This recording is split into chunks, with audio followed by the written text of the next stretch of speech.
Hi, everyone. Today I have Jon on with us. I'm really excited to share with you more about his business and who he is. So, with that said, Jon, welcome to the show. Thanks a lot for having me. I'm excited to be here. Awesome. I know you're in San Diego and you're having awesome weather. But with that said, what is your one word open to kick things off? Uh, let's go with fun. I like to have fun, at work and outside of work. So if there's anything to be known for, I'll pick that one. Awesome. Let's go right into business. So, if you could take 3 to 5 minutes and share with us your background and how you got started with your business and where you are at today, that would be great. Yeah. Like you mentioned, I live in San Diego now, but I grew up in Michigan, working for my father's IT consulting company. So I've always kind of been involved in technology, but that weather didn't work very well for me. So I got out here as soon as I could and started my own IT consulting company right out of school and did that for about 13, 14 years. But decided I wanted to get into more kind of people and relationship based work and started getting into sales and sales leadership. So it started, IT consulting, then went to a few different internet service providers and phone providers. And through those, I got really interested in communication systems and remote communication specifically.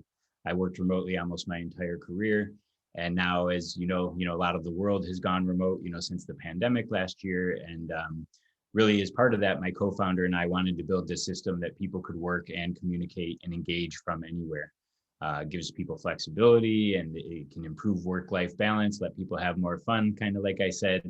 So he always wanted to do a QR code platform. I told him Americans hate QR codes. They're never going to scan them. We're not going to do it. But then we saw when the pandemic started rolling around that, we saw the videos out of China that, people's access to certain areas were being restricted based on if they had a QR code or not. And we knew that there was going to be forced adoption here in the United States. And it ended up starting with menus and it creeped into many other places where now like some financial transactions are happening through QR codes and, business engagements like videos and other sorts of communications. So we went all in and ended up building this platform that allows you to create personal landing pages that are dynamic and they can be, personalized for whoever's scanning it. So it's always staying relevant. And in those pages, you can add communications, you can add shopping, you can add signups. So it really brought everything together, what we've been working on almost our entire careers with remote communications and agile systems that can change based on, data that you send to it. So we make it really easy with a no code front end to build a page. And then we have an API on the back end if you want to pass data to it and have that data populate the page in order to personalize it and keep it relevant.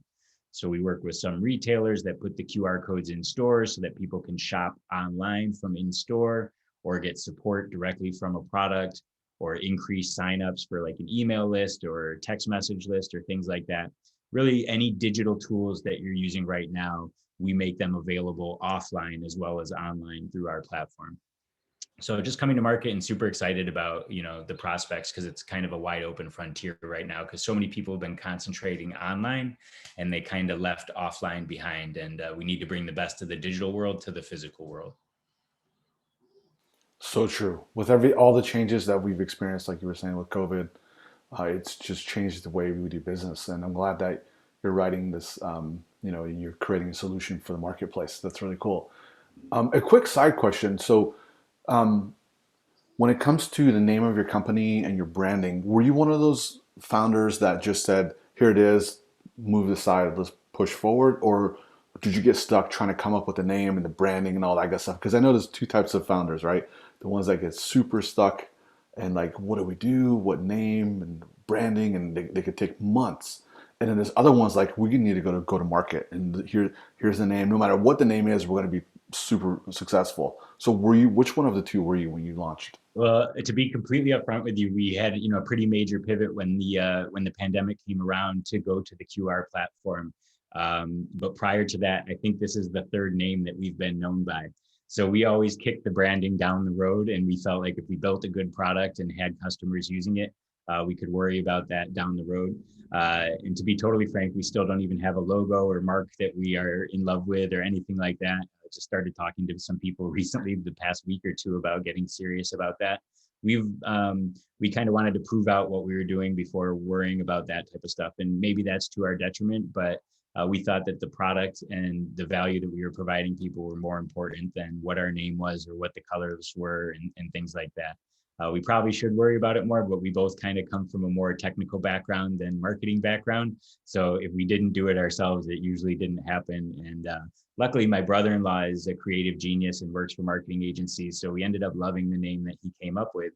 And so we ran with the name, but we're still, looking out for a new logo and mark, and hopefully, do an entire kind of brand refresh, in the near future. So I think the type that didn't really worry about the branding too much. No, I think you did it right. That's awesome.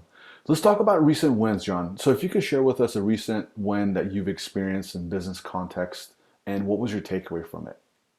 Yeah.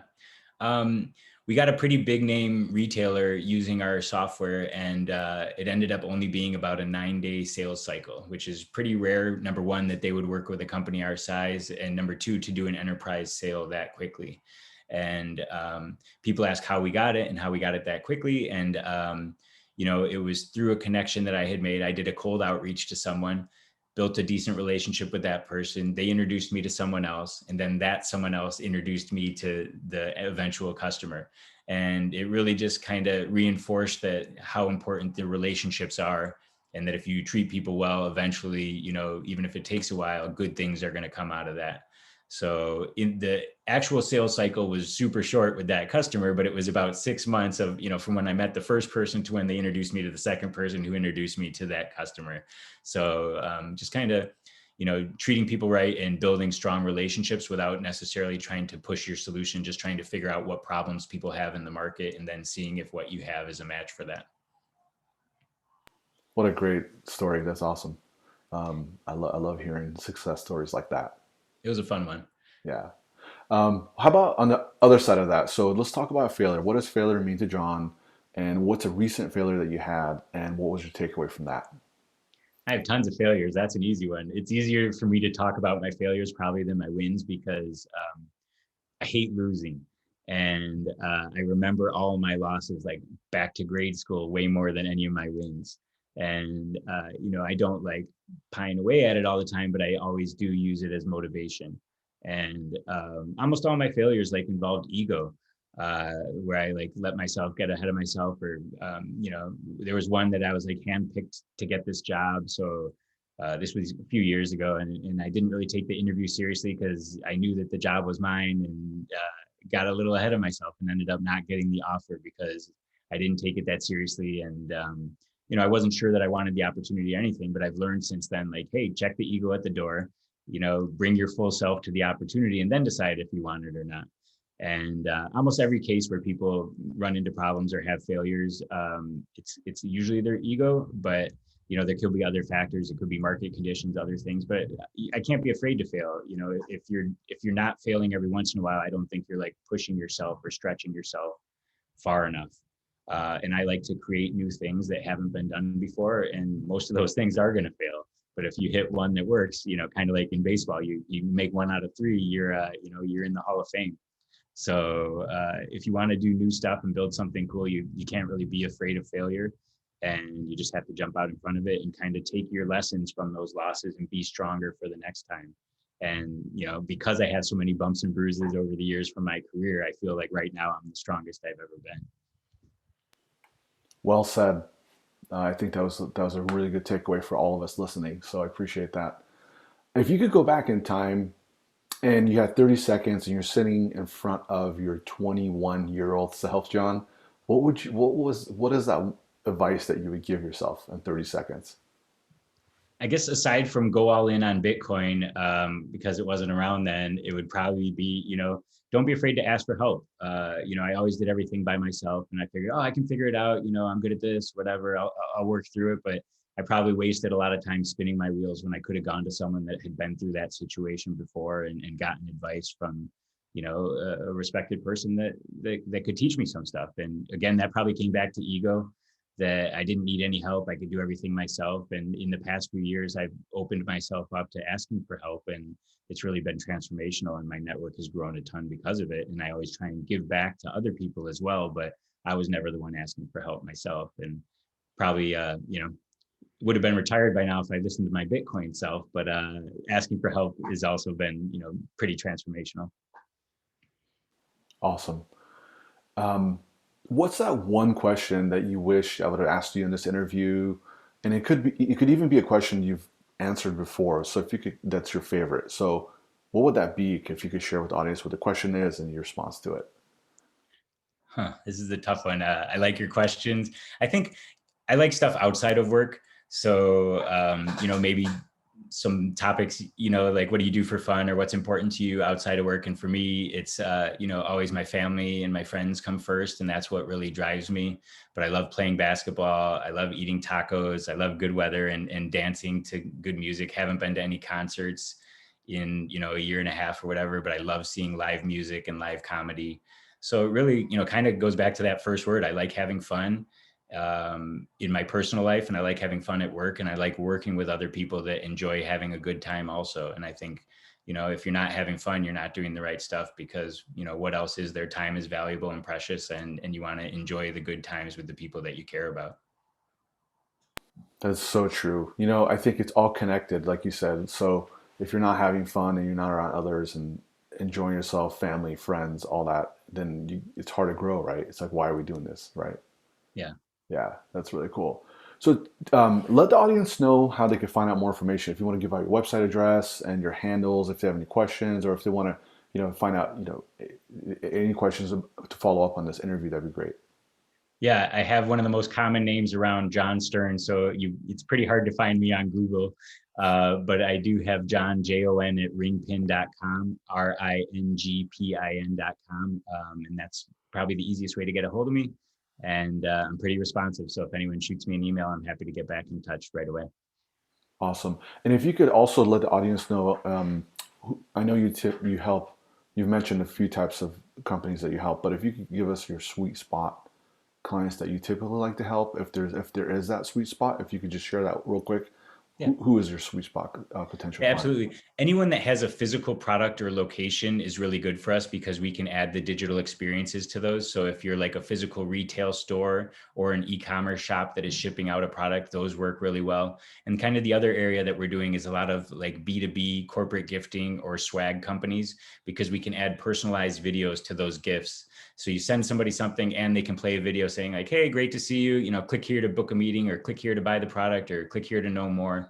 Those are kind of the sweet spot. Anyone that is putting something out there into the physical world.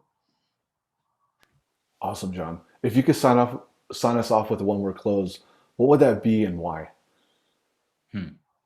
Um, I'll get a little more serious than the fun one, but I think like, surviving basically, if you're in the startup world, or you're, in a tough spot at your job or in your personal life, you just got to do everything you can to, make the situation better and survive to, the next day where you can do something to improve that. And particularly if you're a founder, there's a lot of ups and downs, and probably more downs than ups. And you just got to keep your mindset right, and fight through. And if you do that, you're eventually going to be successful, if you basically never give up. Whether it's, you might give up on a particular project, but overall in your career, I feel like I'm pretty relentless, and have kind of a instinct to survive. So I think we'll go out with that one. I love it, John. Thank you so much for your time, and I appreciate all the experiences that you shared with us and your gems. I know there's a lot of great takeaway for all of us listening, and I'm looking forward to having you back on here sometime soon just to catch up. Thanks a lot. It was really fun.